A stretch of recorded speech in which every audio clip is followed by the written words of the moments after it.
வேதத்தில் அப்போஸ்தலர் 5:15-16 இப்படி போட்டிருக்கு.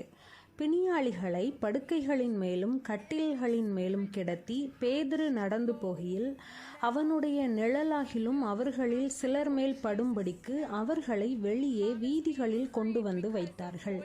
சுற்று பட்டணங்களிலுமிருந்து திரளான ஜனங்கள் பிணியாளிகளையும் அசுத்த ஆவிகளால் வாதிக்கப்பட்டவர்களையும் எருசலேமுக்கு கொண்டு வந்தார்கள்.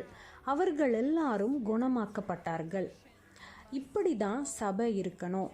வேதத்தில் நம்ம பார்த்தது போல சபையில் அபிஷேகம் இருக்கும்போது ஜனங்கள் சுகத்தையும் விடுதலையையும் பெற்றுக்கொள்வது எளிதாக இருக்கும்.